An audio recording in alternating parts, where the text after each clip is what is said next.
Hello, I'm Kathy Bissell. Welcome to the Golf Show 2.0. We have two Garys today. The Gary you usually see, Gary Van Sickle, and a friend of ours. Gary, why don't you tell us about the other Gary? Oh, did you mean me? Yeah. Oh, okay. It was confusing because there's two Garys, which I think most people are going to agree that's two Garys too many. Definitely one Gary too many. This is a guy I've known a long time. He's a fellow Wisconsinite. He and I both say Wisconsin. That's our accent, Wisconsin. And longtime writer to Milwaukee Journal-Sentinel, and now he's with Killarney Golf Media.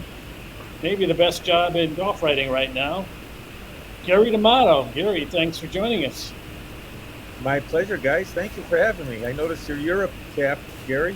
Very trendy, considering our topic today. We're going to talk Ryder Cup, so I thought I'd dig this out. This was on the discount pile shortly after the Whistling Straits Ryder Cup, and it's a really nice hat. Funny thing is, I wear it. I never get any comments on it. So Really? no, nobody cares. That's amazing. It is amazing. You would think somebody would say something, but Gary, say something else in Wisconsin so we can hear your accent, like go nuts or let's go. Come on, it's not that bad. It's not like I'm in Minnesota. There's where the accent is. Oh yeah, there. Oh yeah, hey there. Oh my cousins in Minnesota. Oh yeah. Oh, dear. We went ski jumping with Jan Janssen. Oh yeah, it was good there. So now we're here to talk about the Ryder Cup next year, which is a year away. And why would we do that? Well, it was the 1 year anniversary of 1 year ahead of time anniversary, and they had a media day that somehow Gary D'Amato glommed his way into it, and he went to Italy to check out the golf course. Yeah, right, and other important things. So, how did you get on this trip? And tell us about going to Italy. Well, first of all, it was a terrible assignment. I almost turned it down. Right. Totally understandable. I had stuff going on at home, But no, the PGA of America does this 1 year out thing in conjunction with Ryder Cup Europe and the DP World Tour, and they invited, I think, Beth Ann Nichols originally, but Okay. Beth Ann couldn't make it, the president of the GWAA, and since I am next in line for the throne, Gary, you sat on that throne before, so I got to go in Beth Ann's place, and somehow Alex Baselli, he's the one who glommed along, I think. Yeah. He just kind of made himself present there in Italy. But we had a good time, and it was a good, very productive 4 days there in Rome and at Marco Simone, I guess it's pronounced. So nothing personal, but you know Beth Ann Nichols. Yeah, of course I'm not. Well, we all saw the photo of incredible of Zach Johnson and Luke Donald, the two captains, shaking hands with the Pope. Did you high five him or say anything? Did you get to meet the Pope? I got invited to a lot of things over there, a gala reception and an exhibition, and I got to tag along with Zach when he played Marco Simone for the first time, and I got to play the course myself. But no, I did not get an invitation for the audience with the Pope. I can't believe that.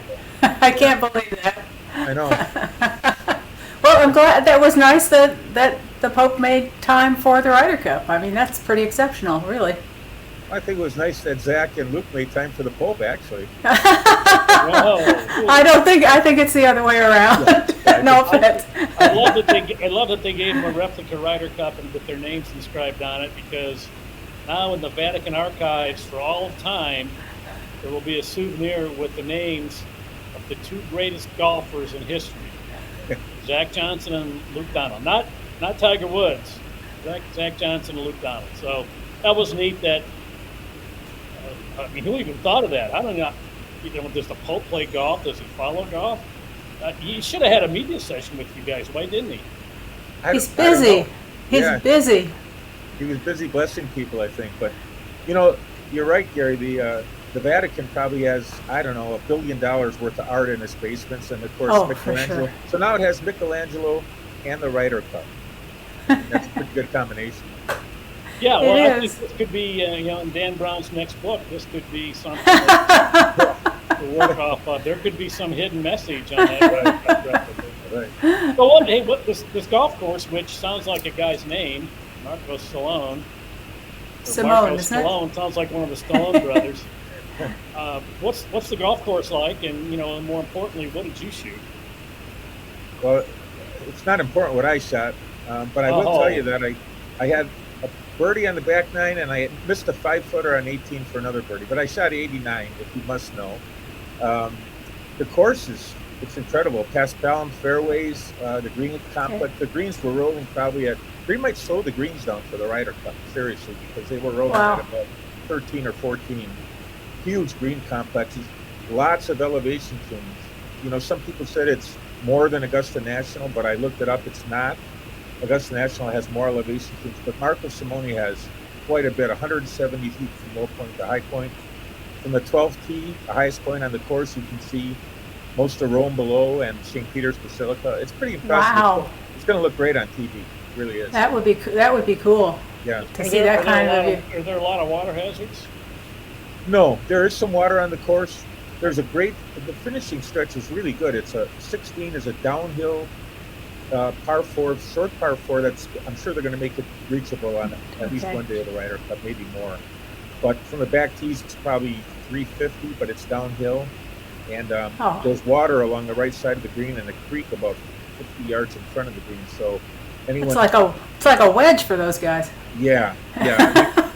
It definitely will be drivable. Yeah. And I think obviously some matches are going to be decided on that hole. Then 17 is a long par 3 and 18 is a reachable par 5. So most of the matches are obviously going to come down to those last 3 holes, and I think we're going to see some fireworks on those holes. It's pretty similar to Whistling Straits, which was par 5, par 3, and long par 4. Did the course remind you of any other course overall? No, it really didn't. Nothing that I can.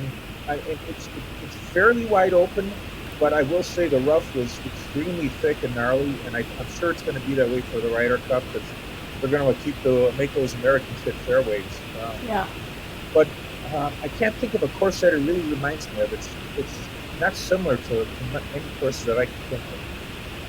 Well, we also want to know, what else did you do while you were there? Did you go to the gala? What were your other highlights of this trip? The gala was really cool. It was in a privately owned palace, and when you walked in, you walked through several rooms and then a long, I don't know if it was a reception area, I don't know what you call it, but all the walls are lined with this medieval 14th and 15th century art. There had to be $500 million or $500 million worth of art in this place. It was just incredible. Painting after sculpture. Then there was a little 4-piece string orchestra in the hors d'oeuvre, when we had hors d'oeuvres and wine, and then the gala reception was very nice. Luke and Zach did a Q&A and took some questions, and all the dignitaries were there from PGA of America and Ryder Cup Europe, and it was pretty cool. And they also the 2 captains did an exhibition with some at Marco Simone with some junior members of Italy's national team, some really good. Oh, that's good. Yeah, and some adaptive golf, some guys with disabilities. And Zach and Luke played a few holes with those guys, and they were on a tight itinerary. It was photo op in front of the Coliseum. They went all over the place in Rome. It was fun. It was a good trip. Was there any betting available on those little matches they had? Betting, did you say? Yeah. Oh, I'm sure. If you went to UK, I'm sure you can find a bookie that would give you odds on that. But it was, and the real purpose for me being there was to scout the venue and the hotels for the members of the media who are going to be covering the Ryder Cup next year. So I went to all 3 media hotels and I did a little report. That is on the GWAA. It's in the newsletter this month, and I read it. Yeah, it was a nice recap. Oh, thank you. Yeah, they haven't announced, or I guess they just announced the rates now. It's going to be between 165 euros and 225, and all the rooms will fall in that range at the 3 hotels. That's per night, of course. So. Well, I'm sure you took one for the team and tested the menus at these restaurants just to make sure that the pasta was okay. Tell us about the food. Yeah, well, the food I ate might be different than the food we'll eat next year because they took us to the fanciest restaurants. I did not try we went to all 3 hotels one morning, so we only stayed at each hotel for about 20 or 30 minutes. Met the GMs at each hotel, and they took us to a room, showed us the rooms. You're going to, if you cover the Ryder Cup, you're going to want to stay at one of the media hotels, because all 3 will have dedicated buses. All 3 hotels are within 10 miles of the golf course, so it's 15 to 25 minutes depending on traffic. And if you drive your own car, first of all, you have to deal with Rome traffic, which is unbelievable. Yeah. And secondly, you're gonna there's a separate parking lot. It's a small one, and you're gonna have to enter the main gate with spectators. So if you're covering the Ryder Cup, Gary and Kathy, make sure you get on that room list early. Okay. They got traffic like Kenosha and parking like a Bucks game. It is. You know what? There are so many motorcyclists who drive on the wrong side of the road and weave in and out of cars. Yeah. The hospitals have to be filled with those guys every day. I don't think so. I think they just grow up learning how to drive like that. It's like driving in Boston. I learned how to cut across 4 lanes of traffic in a roundabout when I lived in Boston. But before that, I would have thought people were nuts. Yeah. You adapt. Yeah, it's insane. It's kind of like an Italian movie. Exactly. Now that you mention it, speaking of Italian movies, the first hotel we went to is called, the name of the hotel is Movie, and it's directly across the street from this huge Italian film studio. So, really? Yeah. So on your break, you want to go over there and shoot a movie, maybe. I don't know. So did you go watch Zach and Luke hit the shots by the Coliseum, and did you get to go in the Coliseum? That was closed to general members of the media. It was only a photo op that I forget who was invited, but it certainly wasn't me. And I'd been to Rome before, and I saw the Coliseum, but not on this trip. But I don't know. Coliseum, I've been there before. Yeah. You can have it. Forget it. Oh no, that's cool. Mackinac Bridge. I don't know if I've been to the Mackinac Bridge, but I have been to the Coliseum. Yeah, it's pretty cool. The Pantheon, it's cool. The Coliseum. There's obviously cool history in Rome. It's cooler if you had any Latin, and I'm not sure people even study that anymore, but I did, so. Well, I saw a lot of it in that documentary about the Coliseum that Russell Crowe did a few years ago. Oh, yeah, Gladiator. Yeah, that documentary, that was a good one.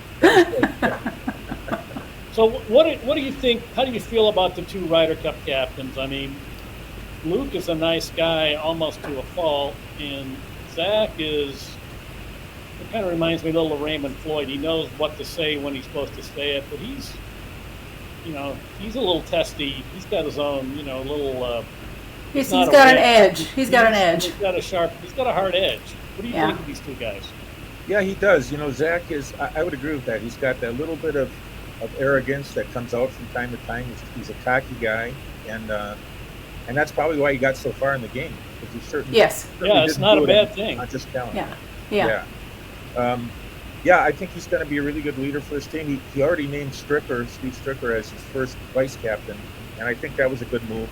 Yeah. I think Steve will balance him or be a counterpoint a little bit to him. Steve, is so laid back, and obviously the guys, liked playing for him last year. But I think it's going to be a good leadership team.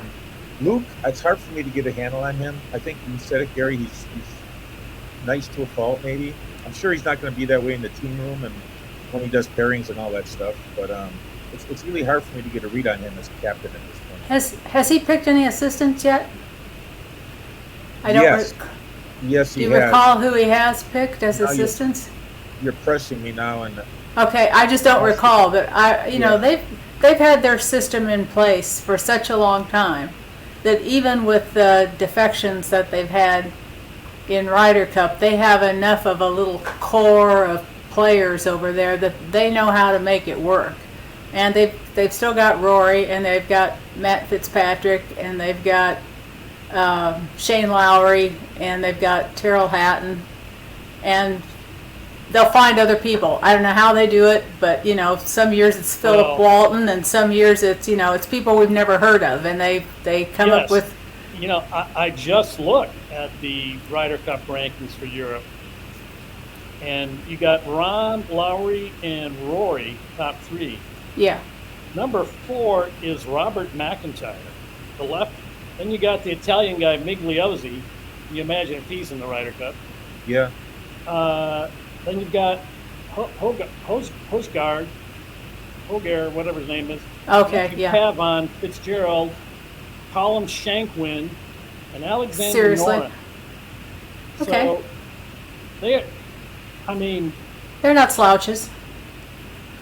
not on a tour event, but in a Ryder Cup, they are not. That does not stack up well. I'm sure people are going to say, "Oh, well, the people who defected to live are going to hurt these teams." It's like the Europeans didn't lose anybody to live that was probably ever going to make the team.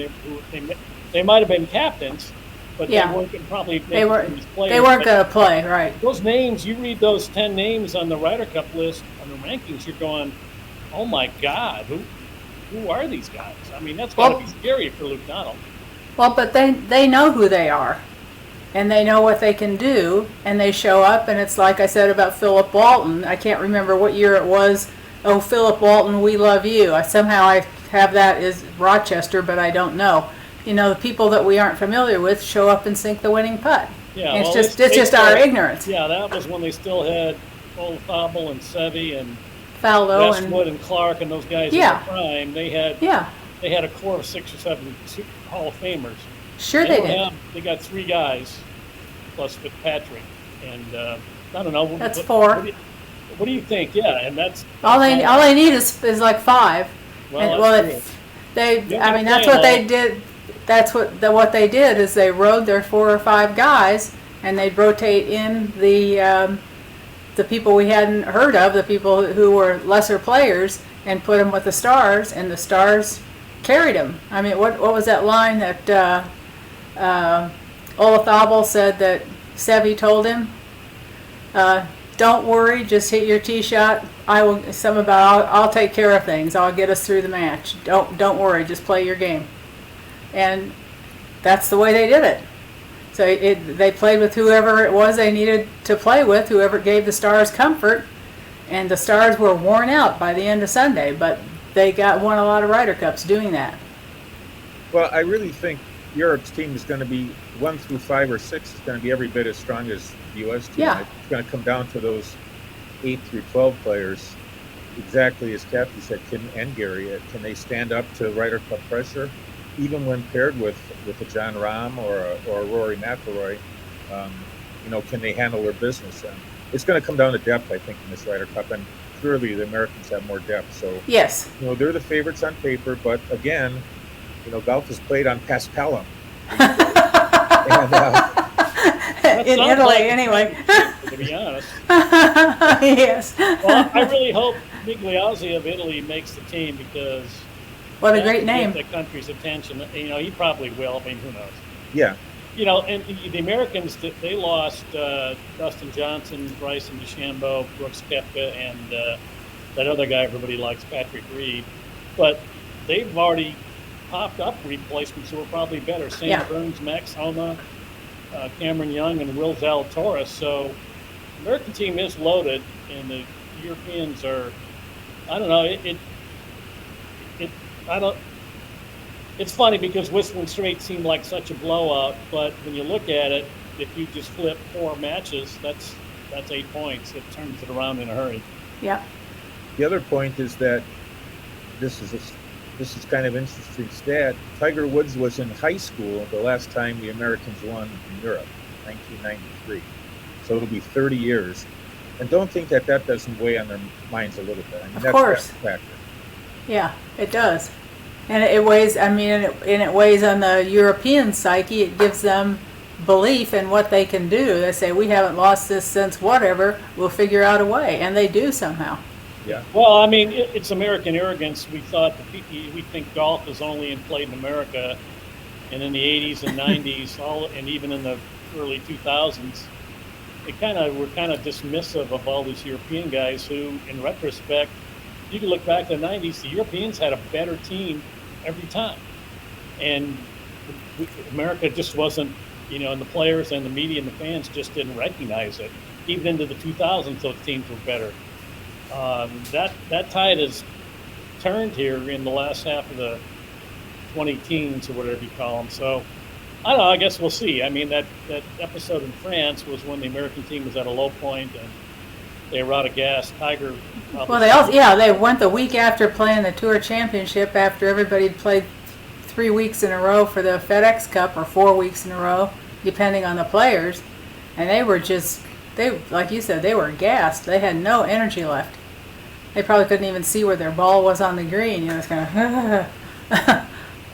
There's such a thing as too much golf at that level. It would be hard to pick against the Americans next year the way it looks right now. Gary, what do you think? Yeah, I agree. I mean, is it going to be a 19-9 blowout again like it was at Whistling Straits? I don't think that's going to happen again. But, you know, I definitely see the Americans winning. I think it's going to be closer. Just that home field advantage. I mean, having Guido Migliozzi in there will probably make the team, and the Italians are going to go crazy whenever he's on the course. You know, there's the food and the traffic and the unfamiliarity with the hotels. All that stuff comes into play. Not hugely, but each little thing when you add them up, that's why it's a home field advantage or a home course advantage. So I think the Americans clearly are favored and probably will win, but maybe the Europeans will surprise the Americans a little bit. Yeah, a year is a long ways off. But I think the main thing is having Stricker in there as a vice captain really gives a lot of incentive to Wisconsin.Golf, Wisconsin.Golf.com to send somebody to keep an eye on Steve Stricker to Ryder Cup. Am I right? You're right. And now all you have to do is, I hope John Hughes is going to listen to this podcast. I'll be sure to send him the link. So I really think you should probably double cover that. I can go along. I'll go along with you as another Wisconsin guy. In case Steve doesn't talk to you, he might talk to me. I think we should both go. I'll run that up the flagpole and see how high it gets. Yeah, I'll go to keep the two of you out of trouble. I volunteer to go and keep you out of trouble. I found that's not realistic. You don't have a Wisconsin accent either. No, I don't. Right. Yeah. I'm from Illinois. What can I say? That's close enough. I know. Well, my mother's a Yooper, if that counts. Just include her accent in your jokes at the top. Gary, how much more fun will it be to go to a Ryder Cup and cover it, assuming you do, when it's not a home game and you're really the newspaper not the newspaper of record, but it's your home state. It was a huge deal. There had to have been felt like you had to get every loose bit of news that week. I mean, that must have been a tough week at Whistling Straits. It was. I mean, it was a lot of fun, but yeah, you sort of know that even though we're sort of a niche website and a lot of people don't know about us yet, I think, probably more people went to us that week, and the numbers showed it than had gone to us previously. So yeah, there was, I don't know about pressure. I just, I approach every game the same, Gary. I keep, I'm pulling out all the cliches here, but yeah, it'll be. I think it'll be fun in Europe. Obviously, if you're not confined to your hotel, you got to go out and see parts of the city, right? Because those 3 hotels, there's really not much around them except the movie, whereas the studios across the street. The other 2 are sort of, I don't know if you call them industrial areas, or they're not. Okay. It's not downtown Rome. Yeah, it's not nightlife and restaurants around for sure. Well, I have found you cannot get a bad meal in Italy. That's for sure. So no matter where you are, even if you don't speak Italian, you just show up and point to stuff and you get fed very well. And most people in the restaurants, you'll find someone. The maitre d'. They speak English now. English, yeah. Most of them speak enough English that you can understand each other for sure. Yeah. Well, I think the question most golf writers would want to ask, Gary, is, did you see a Wendy's anywhere on the way to the course?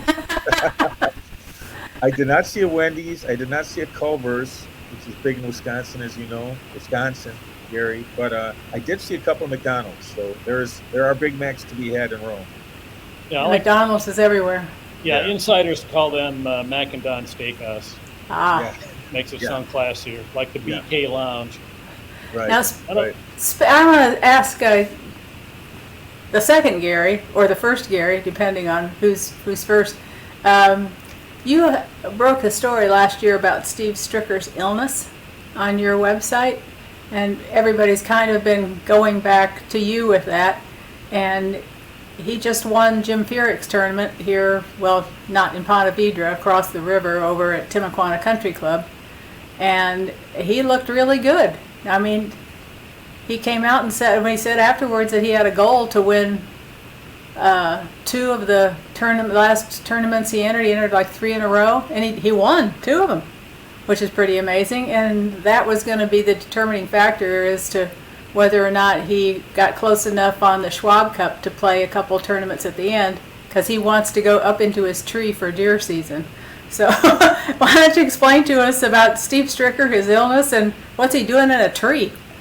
Yeah, he keeps saying he's not all the way back, but I think the evidence points otherwise. Yeah. I mean, the guy's won 4 times this year, and I think 3 of his last 4 starts, 2 of his last 3 for sure. He appears to be all the way back. It looks like he still could put on a few more pounds. He lost 25 pounds when he was sick. That's what he said. Yeah. But his priority this time of the year, he's a very avid bull hunter for deer, for whitetail deer in Wisconsin, and he owns land, I think, in a couple parts of the state, lots of land, and he loves sitting in the tree stand, and his whole goal is to shoot that trophy buck. And I honestly think he enjoys that more than being on the golf course. It means a lot to him. It's his escape. And so we're going to find him, or we won't find him, but hopefully a deer will find him somewhere in a tree stand in the next couple of weeks. And then he's got to wrestle with the fact is coming back and playing for the Schwab Cup. Deep down, I don't think he really cares that much about it, but his daughters and his wife are sort of pushing him, saying, Dad, you've got an opportunity to win the whole thing, and who knows how many more chances you're going to get to do this. So I think that's true. In those last 2 events. That's what I know. He wasn't playing the North Carolina event. Yeah. And then is he caddying for one of his daughters, and he caddied for her already? Is that correct?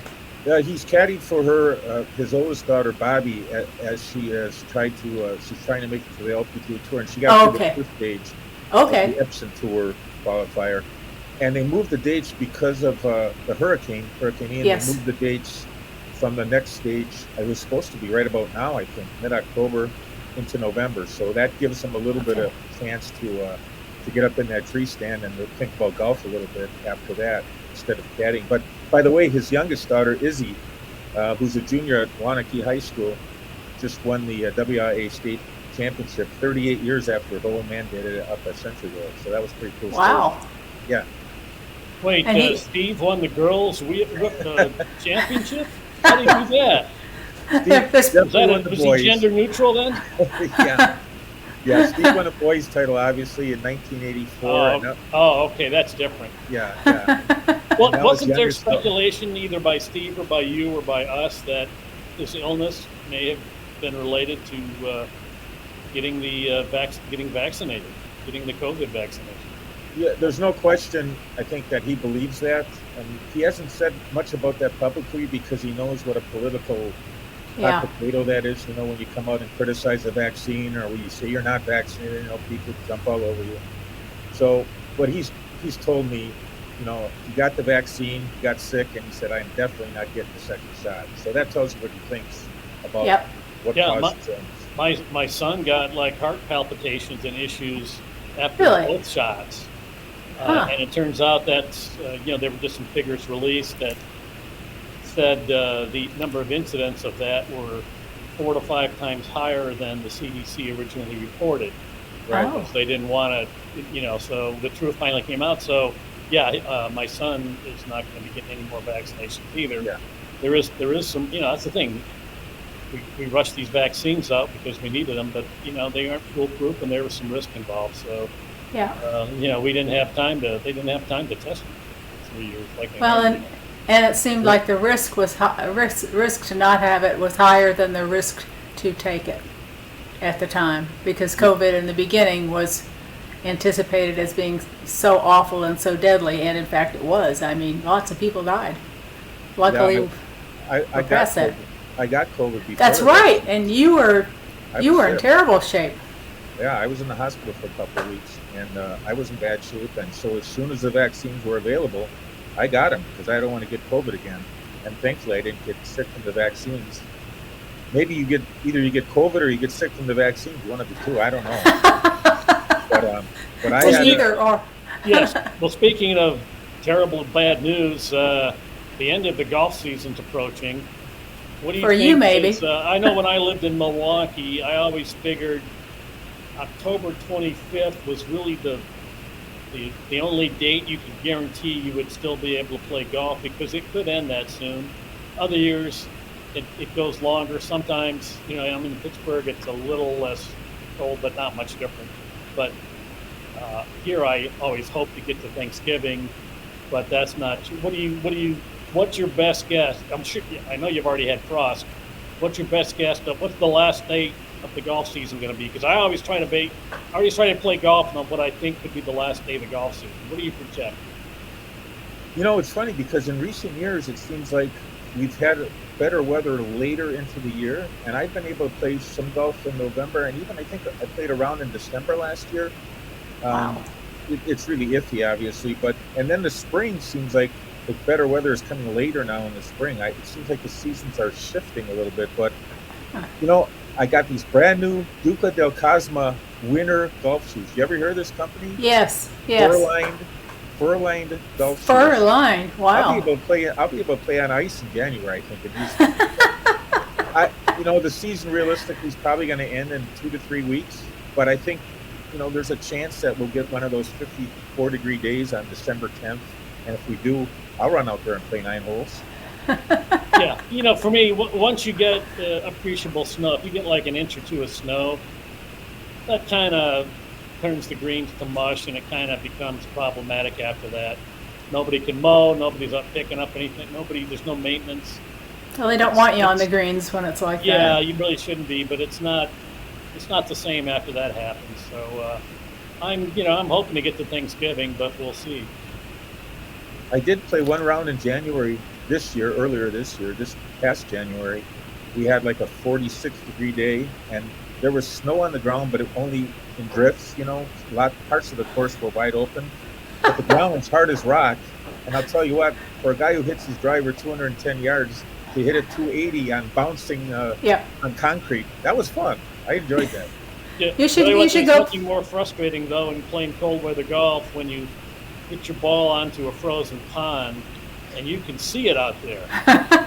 You can't go get it. Can't go get it. I'd rather hit it into the water and have it disappear than if I can see it. That is aggravating because I can't get it.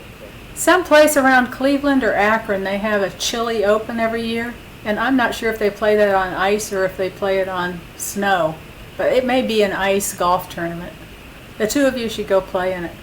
Well, if it involves going to Wendy's afterwards to get chili. Okay. Well, hey, Gary, thanks for filling us in on Italy. That was a lot of fun information. And Stricker? And I don't know what happened. We need to. We went a year. We didn't get to play golf together this year. Something went wrong. So let's try to straighten that out. I saw you at the Tee It Up for the Cure in Lake Geneva. Yeah. But we weren't paired together, so we need to correct that. And here's our plug: subscribe now. It's free. Click on subscribe. Nothing will happen. Click on like. Tell your friends on the unlikely event you have any, because we're just enough viewers here. We're just trying to make 17 cents. We're just getting started. So if we can make 17 cents, it'll be mission accomplished. So far, we're not even close. Click on like. D'Amato, you know a lot of people. Use your persuasive powers. Make them watch this fabulous video we've just created. Right. Thanks for being on the show. Thank you. Thank you. Can we link to it on our website? Absolutely. All right. I'll send you the link. Can we link to it every time we do one? We'll send it to you. Yeah, for sure. We'll put it on. Okay. The price is right. You get what you pay for, but the price is right. Yeah, absolutely. Gary, you've got tenuous ties to Wisconsin, so that comes from Wisconsin.Golf. They're not tenuous. They're just kind of old. Latent. But it's a great state. What a great place to live. Every time I go back, it makes me remember, like, God, this place is good. Yeah. Anyway, thanks for doing it. Kathy, thank you. Let's sign off.